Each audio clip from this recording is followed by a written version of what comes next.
All right, we've got a special guest joining us today, Jeff Hutcheon. Jeff, you want to go ahead and introduce yourself and get us started? Hey guys, Jeff Hutcheon with the Pac-12. This will be my third season in the Pac-12 line of scrimmage official, and it's great to be with you guys today. Thanks, Jeff. So Jeff was our crew clinician up at Take Console this last year. He gave us this presentation and showed it to the new officials for SCCFOA. We thought it would be great to share with the rest of the group. So Jeff, please take it away. Well, thank you, Greg and Rich. I really appreciate the opportunity to come and share with the Southern California College Football Officials Association. I know many of my peers are probably in the room and are a part of this meeting today and are much more qualified to present on this than I am, but hopefully all of us can just pull one or two things out of this thing as we prepare for heading into this upcoming season.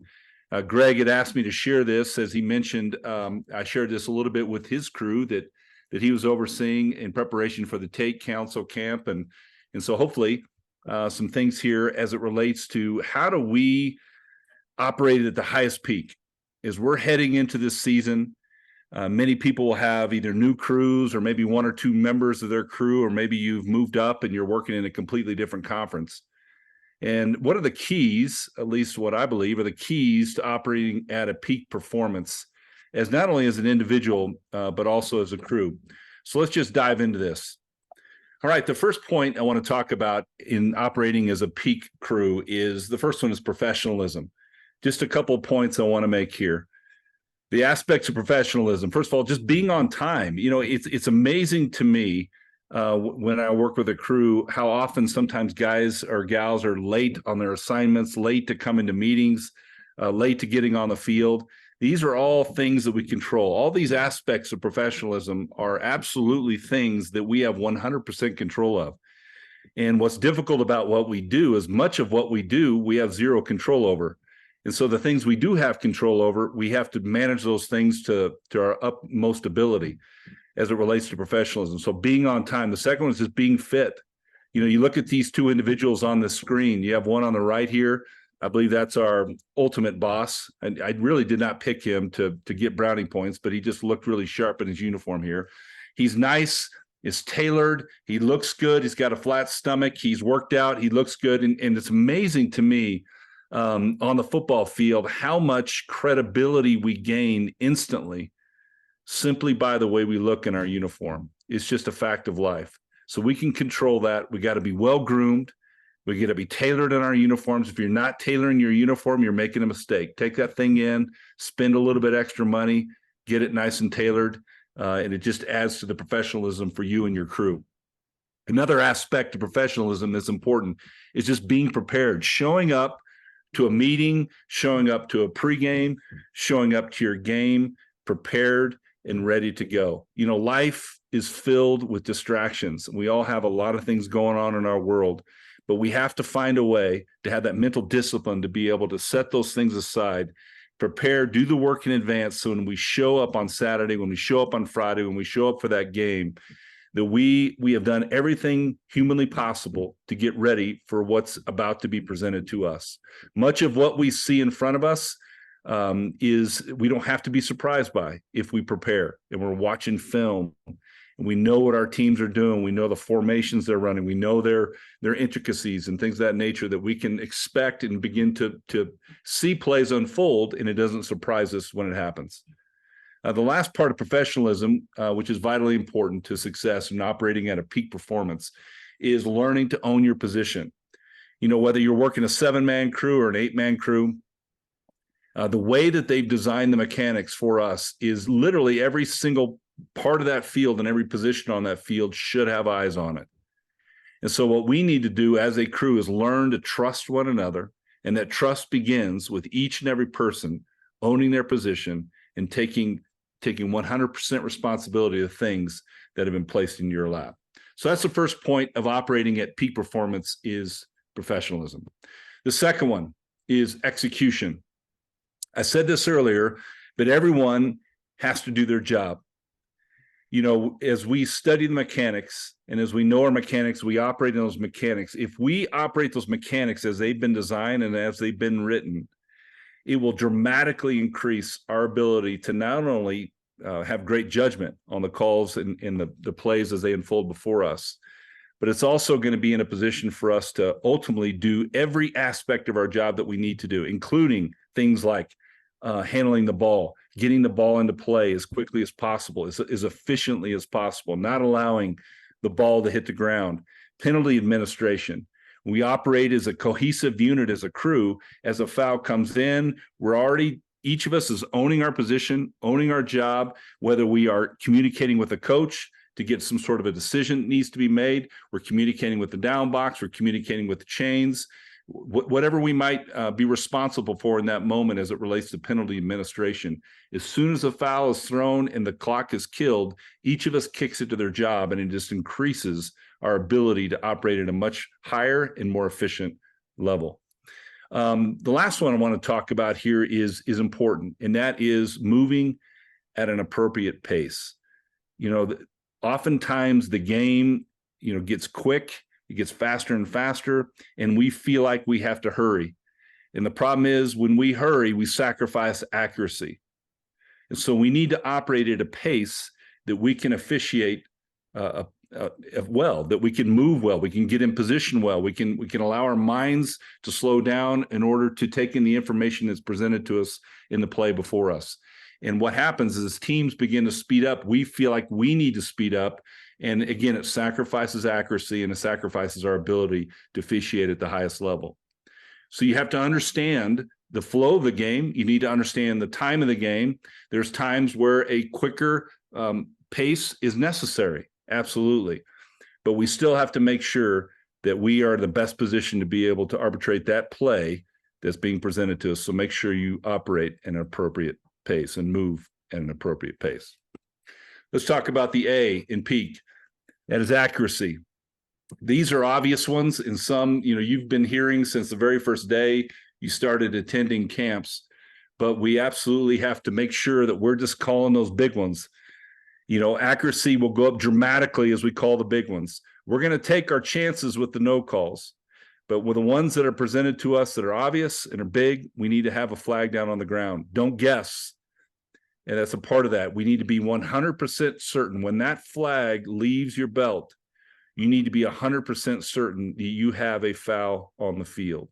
Don't throw with 80% accuracy. Don't throw with, I think it's a foul. We're throwing because we know it's a foul. And that way our accuracy is going to go up significantly. We need to strive for perfection in all aspects of officiating, but especially in our mechanics. We need to be perfect in our mechanics. We need to do our best to be as perfect as we can on judgments. Back to the first point, being 100% certain when we throw that flag. For spots, for reporting fouls, we need to be clear. We need to be accurate. We need to be on the money.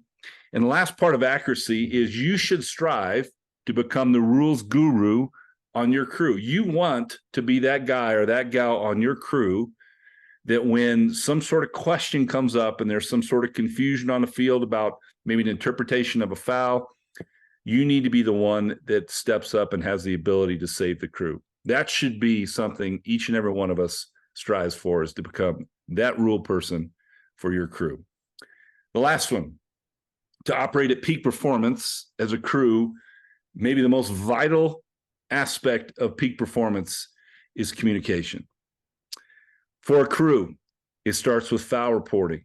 I would highly suggest you're sitting down with your white hat in these pre-games as we get this season started, understanding how he or she wants the foul reported to them. Every single white hat I've ever worked for said, report the foul to me in the way that you expect me to announce it to the crowd. So go over that, build that into your pre-games. I would strongly encourage you guys that as you get into your pre-games, build in foul reporting into your pre-game and have a foul that's thrown on the field, create a scenario, and then actually have officials come in and actually report the foul to the white hat, and then allow the white hat to report that foul out loud to everyone else.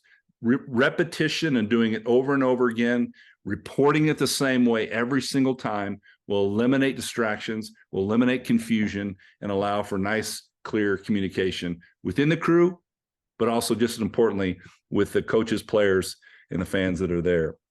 O2O communication. Make sure you're clear and concise in your O2O communication. Only use it when appropriate. Again, this is back to the white hat. The white hat oftentimes is going to dictate how O2O communication is going to take place. But make sure in your communication as a crew that it's consistent.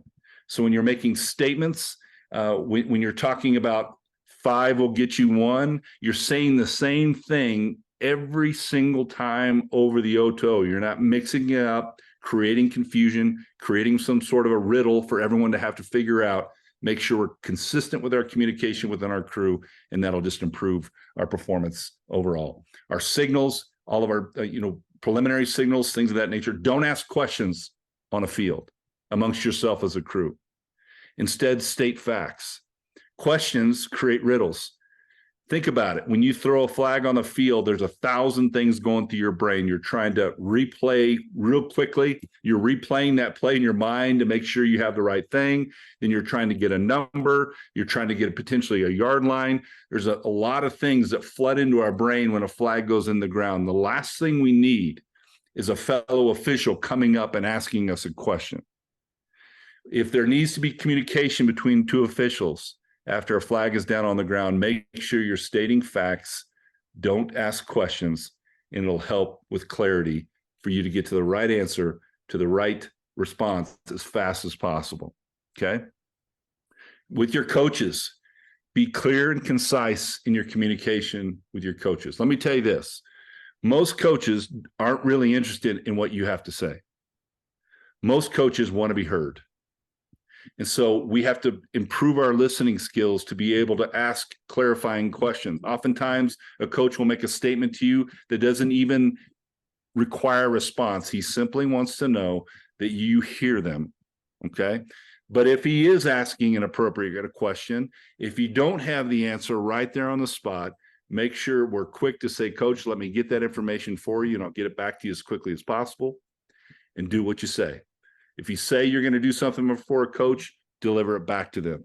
It'll improve his trust level or her trust level with you as you operate through the contest. And obviously, probably goes without saying, we need to be professional at all times. We need to be the adult in the situation. As emotions continue to get higher and higher and higher, it's when we have to slow down our heart rate. We need to slow down our breathing. We need to be the one that's under control when everything around us is going into the pot. It's in chaos, okay? And at all times, this is the last one I'm going to end with. And this, if you don't remember anything else that I'm going to talk to you guys about today, is this last point. And I'm going to show you a different slide to kind of make this point. This is out of a book that some of you probably have read.